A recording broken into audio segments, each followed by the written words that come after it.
ప్రభునామానికి మహిమ కలుగునుగా. కూడి వచ్చిన మీ అందరికీ, కర్మల ఆత్మీయ సహవాస సంఘ విశ్వాసులందరికీ మన ప్రభువును ఆయన ప్రియ కుమారుడునైన యేసుక్రీస్తు వారి శ్రేష్టమైన నామలో శుభములు మరియు అందరికీ వందనాలు. ఇర్మియా గ్రంథం 51వ అధ్యాయాన్ని మనం ధ్యానం చేసుకున్నాం. 50వ అధ్యాయం 51వ అధ్యాయం బబులోను యొక్క నాశనాన్ని గురించి రాయబడి ఉంది. ఆ సంగతులు మనం విపులంగా ధ్యానించాం. ఈ 50వ అధ్యాయం 51వ అధ్యాయం మొత్తం 110 వచనాలు ఉన్నాయి. బబులోనుకు అనగా కల్దీయులకు విరోధంగా ఒక సుదీర్ఘమైనటువంటి ప్రవచనాన్ని ఇర్మియా ద్వారా దేవుడిచ్చాడు. మరి ఈ ప్రవచనం అక్షరార్థంగా నెరవేరింది.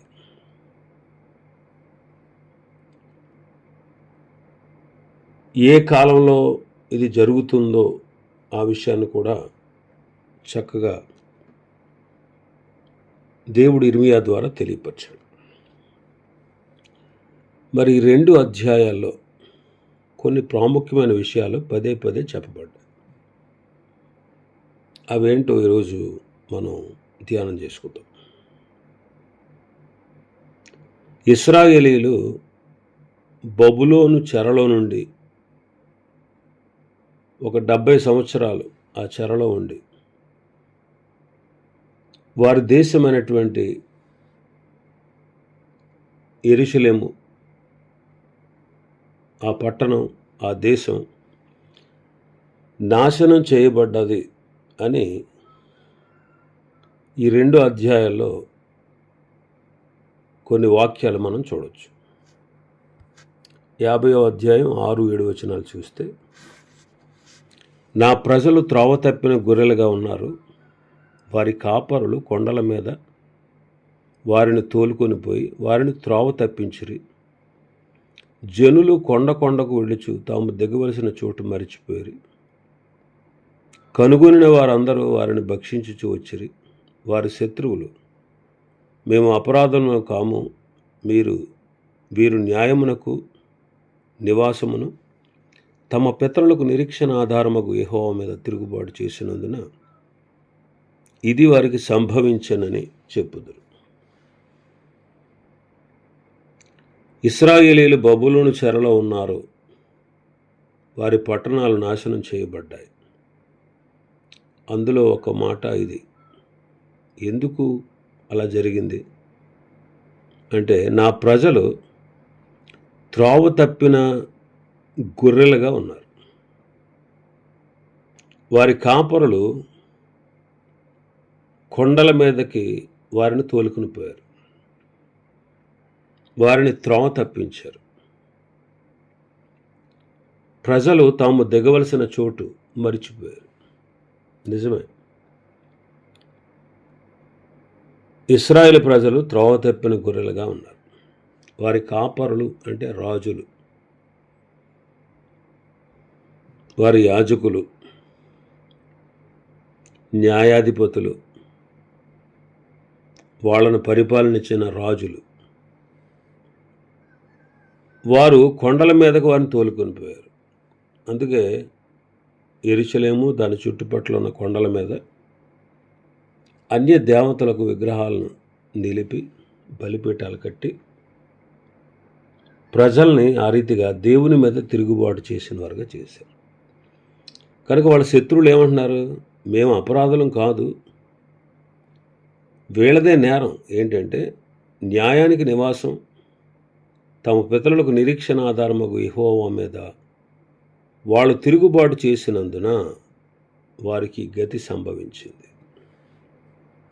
ఇంకా 17వ వచనంలో చదివితే, 50వ అధ్యాయం 17వ వచనం, ఇశ్రాయేలు వారు చెదరిపోయిన గొర్రెలు, సింహముల వారిని తొలగొట్టెను. మొదట అష్షూరు రాజు వారిని భక్షించెను. కడపట బబులోను రాజు అయిన ఈ నెబుకద్రెజరు వారి ఎముకలను నలగగొట్టుచున్నాడు.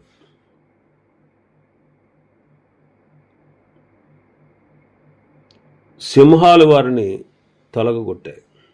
మొదటి సింహం అష్షూరు, రెండవది నెబుకద్రెజరు.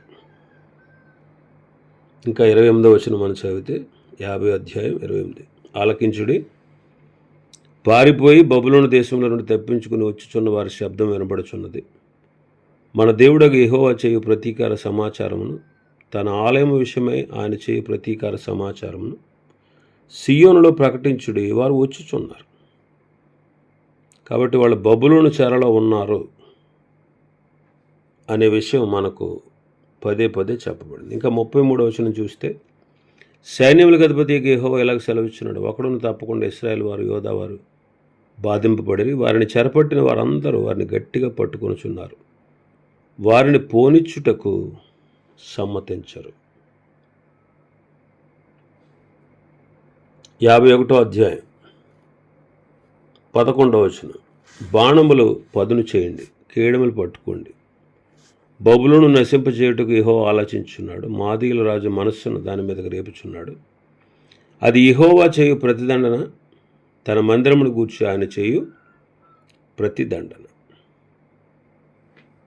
ఇంకా 34వ వచనం చదివితే 51, 34, బబులోను రాజైన నెబుకద్నెజరు మమ్మను మింగివేశాను, మమ్మను నుగ్గు చేసెను, మమ్మను వట్టి కుండవలె ఉంచి ఉన్నాడు, భుజంగము మృంగునట్లు మమ్మను మృంగెను, మా శ్రేష్ఠ పదార్థములతో తన పొట్ట నింపుకొని మమ్మను పారవేసి ఉన్నాడు. బబులోను రాజు మింగేశాడు. ఇంకా 51వ వచనం మనం చదివితే, మేము దూషణ వాక్యములు విని సిగ్గుపడి ఉన్నాము, అన్యులు యెహోవా మందిరపు పరిశుద్ధ స్థలంలోకి వచ్చి ఉన్నారు, మా ముఖములు తెల్లబోచున్నవి. ఇలాగ ఇశ్రాయేలీయులు యోధా వారు బబులోను చెరలో ఉన్నారని, యెరూషలేము పట్టణం నాశనం చేయబడిందని ఇక్కడ రాయబడింది. రెండవ విషయం చూస్తే, ఇశ్రాయేలు వారిని అలాగే ప్రపంచ రాజుల్ని, ప్రపంచ దేశాలని లేదా జనాంగాల్ని శిక్షించుటకు సాధనంగా దేవుడు బబులోనును ఉపయోగించుకున్నాడు అని ఈ 2 అధ్యాయాల్లో 4 సార్లు చెప్పబడింది. ఇశ్రాయేలు వారిని, ప్రపంచ జనాంగాలను శిక్షించడానికి సాధనంగా దేవుడు బబులోనును ఉపయోగించుకున్నాడు.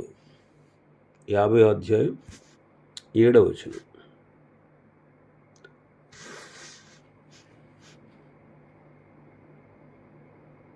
మేము అపరాధులము కాము, వీరు న్యాయమునకు నివాసమును తమ పితరులకు నిరీక్షణాధారముగు యెహోవా మీద తిరుగుబాటు చేసినందున ఇది వారికి సంభవించింది.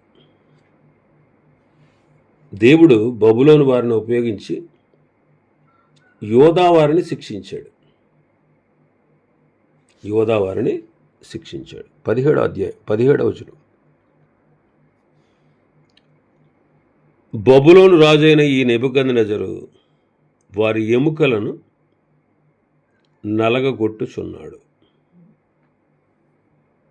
ఇంకా 51వ అధ్యాయం 7వ వచనం చదివితే 51:7, బబులోను యెహోవా చేతిలో సర్వభూమికి మత్తు కలిగించు బంగారు పాత్ర అయి ఉండెను, దాని చేత మద్యమును అన్ని జనులు త్రాగి మత్తిల్లి ఉన్నారు. బబులోను యెహోవా చేతిలో సర్వభూమికి మత్తు కలిగించు పాత్రగా ఉంది. మత్తు కలిగించు పాత్రగా. ఇంకా 20వ వచనం నుంచి 23వ వచనం వరకు, 51వ అధ్యాయం 20వ వచనం నుంచి, నీవు నాకు గండ్రగొడ్డల వంటివాడు, యుద్ధాయుధం వంటివాడు, నీ వలన నేను జనములను విరగొట్టుచున్నాను, నీ వలన రాజ్యములను విరగొట్టుచున్నాను, గుర్రములను, రౌతులను, రథములను, వాటిని ఎక్కిన వారిని, స్త్రీలను, పురుషులను, ముసలివారిని, బాలులను, యవ్వనులను, కన్యకలను, గొర్రెల కాపరులను, గొర్రెల మందలను, దున్నువారిని, దుక్కుటెద్దులను విరగొట్టుచున్నాను. నీవు నాకు గండ్రగొడ్డల వంటివాడు, యుద్ధాయుధం వంటివాడవు అంటాడు. కాబట్టి ఇశ్రాయేలు వారిని ప్రపంచ జనాంగాలను శిక్షించడానికి సాధనంగా దేవుడు బబులోనును వినియోగించుకున్నాడు. ఇక మూడో విషయం మనం చూస్తే, యెహోవా తన జనులను విడిపించుటకు నిలిచి ఉన్నాడు. దీన్ని కూడా ప్రవక్త 4 సార్లు చెప్పాడు. తన జనులను విడిపించుటకు ఆయన నిలిచి ఉన్నాడు. 50 అధ్యాయం 34వ వచనం, వారి విమోచకుడు బలవంతుడు, సైన్యములకు అధిపతికి యెహోవా అని ఆయనకు పేరు. భూమికి విశ్రాంతి కలుగజేయుటకును బబులోను నివాసులను కలవరపరచుటకును ఆయన బాగుగా వాదించి వారి వ్యాజ్యమును కడముట్టించును. వారి విమోచకుడు బలవంతుడు. 51వ అధ్యాయం 5వ వచనం, తమ దేవుడును సైన్యములకు అధిపతికి యెహోవా ఇశ్రాయేలు వారిని యోధావారిని విసర్జింపలేదు, కానీ ఇశ్రాయేలు పరిశుద్ధ దేవునికి విరోధముగా తాము చేసిన అపరాధములతో వారి దేశము నిండి ఉన్నది. వారిని విసర్జింపలేదు. ఇంకా 15వ వచనం మనం చదివితే, 15వ వచనం, నా జీవముతోడని సైన్యములకు అధిపతికి యెహోవా ప్రమాణం చేయుచున్నాడు. ఆయన తన బలము చేత భూమిని సృష్టించెను, తన జ్ఞానము చేత ప్రపంచమును స్థాపించెను, తన ప్రజ్ఞ చేత ఆకాశమును విశాలపరచెను. ఆయన ఆజ్ఞేయగా జలరాశులు ఆకాశమండలంలో పుట్టును, భూమి అంత భాగంలో నుండి ఆయన ఆవిరి ఎక్కజేయును. వర్షము కలిగినట్లుగా ఆయన మెరుపులు పుట్టించును, తన ధనాగారముల నుండి గాలిని రావించును. తెలివి లేక ప్రతి మనుషుడు పశుప్రాయుడు, పోతపోయి ప్రతివాడు తాను చేసిన విగ్రహమును బట్టి అవమానం పొందును. అతడు పోత పోసినది మాయారూపము, దానిలో ప్రాణమేమీ లేదు. అవి ఆశను చెడగొట్టు మాయా కార్యాలు, విమర్శకాలమున అవి నశించిపోవును. యాకోబునకు స్వాస్థ్యమగువాడు వాటి వంటివాడు కాదు. ఆయన సమస్తాన్ని నిర్మించినవాడు. ఇశ్రాయేలు ఆయనకు స్వాస్థ్యముగనున్న గోత్రం. సైన్యములకు అధిపతి యెహోవా అని ఆయనకు పేరు. కాబట్టి తన ప్రజలను విడిపించేవాడు ఆయన, బలవంతుడు. ఆయన విగ్రహాల వంటి వాడు కాదు అంటున్నాడు. ఇంకా 36వ వచనం, 51వ అధ్యాయం 36వ వచనం మనం చదివితే, యెహోవా ఇలాగ సెలవిచ్చున్నాడు, ఆలకించుము. నీ వ్యాజ్యమును నేను జరిగించుదును, నీ నిమిత్తము నేనే పగ తీర్చుకుందును. దాని సముద్రమును నేను ఎండగట్టుదును, దాని ఓటను ఇంకిపోజేస్తాను. నీ నిమిత్తం నేను పగ తీర్చుకుంటాను అని ఇశ్రాయేల్ గురించి చెబుతున్నాడు ఆయన. కాబట్టి యెహోవా తన జనులను విడిపించుటకు నిలిచి ఉన్నాడు. 4వది, దేవుడు తన ఆగ్రహంతో బబులోనును దాని దేవతలను నాశనం చేస్తాడు. ఈ ప్రవచనం అంతటిలో సంపూర్ణంగా నెరవేర్పు జరిగినట్టు మనం చూస్తాం. కాబట్టి ఇక్కడ దేవుడు ఆగ్రహంతో బబులోనును దాని దేవతలను నాశనం చేస్తాను అని చెప్పాడు. 50 అధ్యాయం 2-3 వచనాలు, జనులలో ప్రకటించుడి, సమాచారం తెలియజేయుడి, ధ్వజమెత్తుడి, మరుగు చేయక వాటిని చాటించుడి. బబులోను పట్టబడును, బేలు అవమానమునందును, మెరోదకు నేల పడవేయబడును. బబులోను విగ్రహములు అవమానమునందును, దాని బొమ్మలు బోర్లా ద్రోయబడును. దేవుడు ఆగ్రహంతో బబులోను దేవతలను నాశనం చేయుట అనేది మనం చదువుతున్నాం. ఇక 10వ వచనంలో చూస్తే, 50 అధ్యాయం 10వ వచనం, కల్దీల దేశము దోపుడు సొమ్మగును, దానిని దోచుకునే వారందరూ కూడా సంతృప్తి పొందుతారు. 16వ వచనం, బబులోనులో ఉండకుండా విత్తువారిని నిర్మూలన చేయుడి, కోతకాలమున కొడవలి పట్టుకుని వారిని నిర్మూలన చేయుడి. క్రూరమైన ఖడ్గమునకు భయపడి వారందరూ తమ ప్రజల యొద్ద నుండి వెళ్ళుచున్నారు, తమ తమ దేశములకు పారిపోవచ్చున్నారు. 18వ వచనం, కావున ఇశ్రాయేలు దేవుడు సైన్యములకు అధిపతి యెహోవా ఇలాగ సెలవిచ్చున్నాడు, అష్షూరు రాజును నేను దండించినట్లు బబులోను రాజును అతని దేశాన్ని కూడా నేను దండిస్తాను అంటున్నాడు. ఇంకా 21వ వచనం నుంచి చూస్తే, దండెత్తి మెరాతాయిల దేశం మీదకి పొమ్ము, పెకోదీయుల దేశం మీదకి పొమ్ము, వారిని హతము చేయము, వారు శాపగ్రస్తులను ప్రకటించుము. నేను మీకు ఇచ్చిన ఆజ్ఞ అంతటిని బట్టి చేయము. ఆలకించుడి, దేశంలో యుద్ధ ధ్వని వినపడుతుంది, అధిక నాశన ధ్వని వినపడుతుంది. సర్వభూమిని కొట్టుచున్న సమ్మిట తెగి బొత్తిగా విరగొట్టబడును. అన్యజనులలో బబులోను బొత్తుగా పాడైపోవు. 51వ అధ్యాయంలో కూడా మనం చూస్తాం బబులోను యొక్క నాశనాన్ని గురించి. బబులోను యొక్క నాశనం, బబులోను యొక్క దేవతల నాశనాన్ని గురించి 51వ అధ్యాయంలో కూడా మనం చదువుతాం. మొదటి 4 వచనాలు. యెహోవా ఎలాగ సెలవిచ్చుచున్నాడు, ఇదిగో నేను బబులోను మీదకు దానిలో కాపురం చేసి నాకు విరోధముగా లేచిన వారి మీదకి ప్రచండమైన వాయువును రప్పిస్తాను. అన్య దేశస్థులు బబులోనుకు పంపుతున్నాను. వారి దేశమును తూర్పార పట్టి దాన్ని ఒట్టిదిగా చేయదు. ఆపద్దినమున నలుదిక్కుల నుండి వారు దాని మీదకి వస్తారు. ఇంకా 8-9 వచనాల్లో ఉంటుంది. బబులోను నిమిషంలోనే కూలిపోద్ది, తుత్తినీలవుతుంది. దానిని చూసి అంగలార్చండి, అది స్వస్థత నందునేమో దాని నొప్పి కొరకు గొగ్గులము తీసుకొని రండి.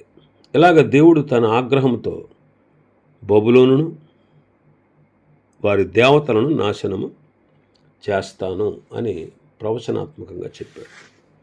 ఇంకా మనం 5వ విషయాన్ని చూస్తే, మాదీయులు వారి స్నేహితులు బబులోను కాడిని విరిచెదరు. ఇదంతా కూడా 8 సార్లు చెప్పబడింది.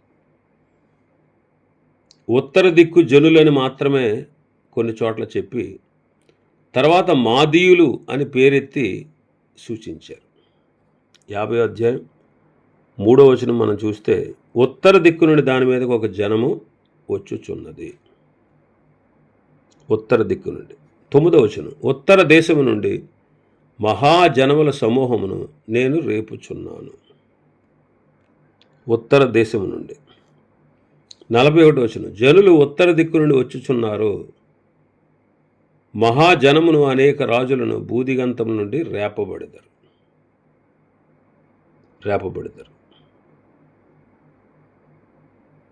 44వ వచనం, చిరకాల నివాసమును పట్టుకొనవలెనని శత్రువులు యోర్దాను ప్రవాహంలో నుండి సింహం వలె వచ్చుచున్నారు. 51వ అధ్యాయం 11వ వచనం చదివితే, బాణములు చికిలి చేయండి, కేడములు పట్టుకోండి, బబులోను నశింపచేయుటకు యెహోవా ఆలోచించున్నాడు, మాదీయుల రాజుల మనస్సును దాని మీదకి రేపుచున్నాడు. మొదటిసారి ఉత్తర దిక్కు ఉత్తర దిక్కు ఉత్తర దిక్కు అని చెబుతూ వచ్చి, తర్వాత మాదీయులు వచ్చి ఆ దేశాన్ని ఆక్రమించుకుంటారు. దేవుడే వారి చేత బబులోనుకు ప్రతిదండన జరిగిస్తాడు అని చెప్పారు. ఇంకా 27-28 వచనాల్లో కూడా మాటలు మనం చూస్తాం. 51వ అధ్యాయం 27-28. తర్వాత 6వదిగా బబులోను నుండి కడుగు విడుదలను గూర్చి, వాగ్దత్త దేశమును గూర్చి, ఆ పట్టణాన్ని వదిలేయమని దేవుడు చెప్పిన ఆజ్ఞను గూర్చి ప్రవక్త చెప్పాడు. ఈ 2 అధ్యాయాలు బబులోను నుంచి వారికి విడుదల కలుగుద్ది అనేటువంటి వాగ్దానాన్ని గురించి చెప్పాడు. అలాగే ఇశ్రాయేలు వారిని, యోధా వారిని ఆ పట్టణాన్ని వదిలేయమని దేవుడు ఆజ్ఞ ఇచ్చాడు. ఆ విషయాన్ని ప్రవక్త కొన్నిసార్లు తెలియపరిచాడు. 50 అధ్యాయం 4వ వచనం. 50 అధ్యాయం 4వ వచనం, ఆ కాలమున ఆనాటికి ఇశ్రాయేలు వారును యోధా వారును కూడి వచ్చెదరు, ఏడ్చుచూ సాగుచూ తమ దేవుడని యెహోవా యొద్ద విచారించుటకై వచ్చెదరు. ఆ కాలమున ఇశ్రాయేలు వారు యోధా వారు కూడి వస్తారు. 5వ వచనం చదివితే, ఎన్నటికీ మరోబడిన నిత్య నిబంధన చేసుకుని యెహోవాను కలుసుకొందరు రండి అని చెప్పుకొనుచు సియోను తట్టు అభిముఖులై అచ్చటికి వెళ్ళు మార్గం ఏదని అడుగుచూ వచ్చెదరు. ఇదే యెహోవా వాక్కు. తర్వాత 8వ వచనంలో చూస్తే, బబులోను నుండి పారిపోవుడి, కల్దీయుల దేశంలో నుండి బయలువెళ్ళుడి, మందలకు ముందు మేకపోతులు నడుచున్నట్లుగా ముందర నడువుడి. బబులోను నుండి పారిపోండి, కల్దీయుల దేశం నుండి బయలు వెళ్ళండి, ఆజ్ఞ ఇది.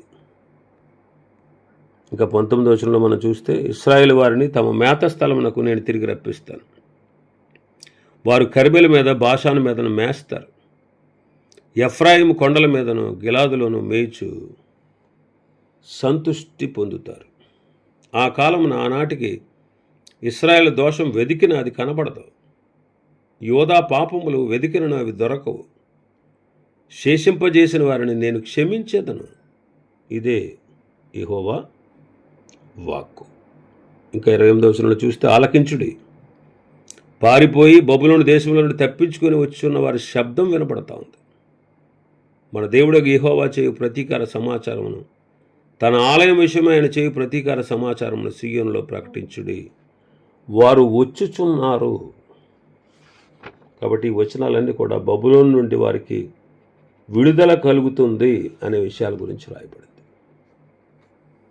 ఆ తర్వాత 7వదిగా, బబులోను నుండి ఇశ్రాయేలు తిరిగి వచ్చిన తర్వాత వారికి ఆత్మీయ పునరుజ్జీవం కలుగుతుంది అని ప్రవక్త బోధిస్తూ వచ్చాడు. యిర్మీయా తన జనులందరూ విదేశీయులకు అంటే కల్దీయులకు లోబడమని సలహా ఇచ్చాడు. ఆ దేశ క్షేమం కోరి ప్రార్థన చేయండి, ఆ దేశంలో మీరు మీ బిడ్డలకి పురుషులకి స్త్రీలకు పురుషులను సంపాదించండి, మీరు వెళుతున్న ఆ దేశ క్షేమం కోరి ప్రార్థన చేయండి అని చెప్పారు. ఇప్పుడు మనం చూస్తే విదేశీయులకు లోబడమని సలహా ఇచ్చినంత మాత్రాన యిర్మీయా ఆ దేశాన్ని ఎక్కువగా ప్రేమించినట్టు మనం తలంచకూడదు. తన జనులతో పాటు ఉండలేదు, అతను తన జనుల యొక్క నిబంధనలు పాటించలేదు, ధర్మశాస్త్రాన్ని మీరాడు అని చాలామంది చెబుతారు. కానీ దేవుడే చెప్పాడు మాటలన్నీ. బబులోనుకు లొంగిపోండి అని యిర్మీయా ద్వారా దేవుడు సలహా ఇచ్చాడు. కాబట్టి యిర్మీయా బబులోను ప్రేమించినందుకు కాదు, కానీ కొంతకాలం వరకు బబులోనులో ఆయన ప్రజలు ఉంటారని, అలాంటి సమయంలో తన జనులు నెమ్మదిగా ఎదిరించడం కంటే లోబడి ఉండటం మంచిదని, ఇశ్రాయేలీల దేశం మీద అతడు అభిమాని కాబట్టి ఇశ్రాయేలీల యొక్క మేలును అతడు వెతికాడు. మరి తను కూడా బబులోనుకి వెళ్ళి ఆ గొప్ప పట్టణంలో రాజు యొక్క సన్నిధిలో అతను నివసించడానికి ఇష్టపడలేదు. నువ్వు వస్తే నాతో రా అన్నాడు యిర్మీయాను. నువ్వు బబులోనుకు వస్తానంటే నాతో వచ్చేయి, నేను అక్కడ నిన్ను బాగా చూసుకుంటానని చెప్పించాడు నెబుకద్నెజరు. కానీ అక్కడికి వెళ్ళడానికి అతడు విముఖతను తెలియజేశాడు. దేవుడు కొంతకాలం బబులోను ద్వారా తన జనులను ఇతర జనాంగాలను శిక్షించడానికి ఉపయోగించుకున్నాడు. కానీ ఆ తర్వాత అది పడిపోద్దని, అది నాశనం అవుతుంది అనేటువంటి విషయం యిర్మీయా ముందుగానే తెలుసుకున్నాడు. అది మొత్తం సర్వనాశనం అవుతుందని కూడా యిర్మీయాకు తెలుసు. ఇక్కడ గమనించాల్సింది ఏంటంటే, తనకు కలిగిన దర్శనం ప్రకారము బబులోను పడిపోయిన తర్వాత ఇక ఎన్నటికీ అది లేవదని, యోధా బబులోను వలన శిక్షించబడిన తర్వాత మునుపటి మహిమ కంటే అత్యధికమైనటువంటి మహిమను కలిగి ఉంటుందని యిర్మీయాకు ముందే తెలుసు. కాబట్టి బబులోను గురించి ప్రవచించబడినటువంటి ప్రవచనం యొక్క నెరవేర్పును మనం అక్షరాల జరిగిందని చరిత్ర ద్వారా మనం గ్రహించవచ్చు.